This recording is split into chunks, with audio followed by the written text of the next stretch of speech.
सर्वात पहिले सगळ्यांचा आभार की देवाचे पण आभार मानते आणि पूर्ण अंबरनाथकरांचे आभार मानते की इतका विश्वास दाखवलाय माझ्यावरती आणि खूप खुश होत सगळे आम्ही.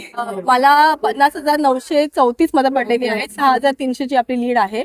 त्याच्यामुळे मला कसं माहितीये का, इतके दिवस आम्ही प्रचारामध्ये बघितलं की त्या लोकांना ते नकोच होते असं प्रकार दिसले आणि भयमुक्त यासाठी बोलत होतं की याच्या आधीचे अनुभव होते, लोकांनी सांगितलेले होते आणि त्याच अनुभव लोकांना आला की आम्हाला काहीच करायला लागलं, त्यांनीच ते केलं आणि त्याच्या खड्डे खंड होतात आणि त्या खड्डेच पडले असं मी म्हणतो. या विजयाचे श्रेय अख्ख्या पूर्ण अंबरनाथकरांना पण आहेतच, माझ्या आई वडिलांना, माझ्या कुटुंबाला आहेत. त्याचबरोबर आमचे मार्गदर्शक रवींद्र चव्हाण साहेब, त्यांच्या मार्गदर्शनाखालीच हे सगळं झालेलं आहे. त्याचबरोबर माझे सासरे, त्यांना मी खूप जास्त श्रेय देईन की त्यांच्या मार्गदर्शनानेच मी यापर्यंत पोहोचले असं वाटतं. नक्कीच काय झालं होतं, याच्या मुख्यमंत्री आल्यानंतर बऱ्याच ज्या गोष्टी होत्या त्या क्लिअर केल्या आणि त्यांचं नेहमी ते विकासाच्या बद्दल बोलतात आणि अंबरनाथचा विकास कसा करणार आहेत त्यांनी त्याचं सगळं काम सांगितलंय. त्याच्यामुळे जनता नक्कीच खुश आहे आणि म्हणून त्यांनी भाजपवर चांगला विश्वास दाखवला आहे.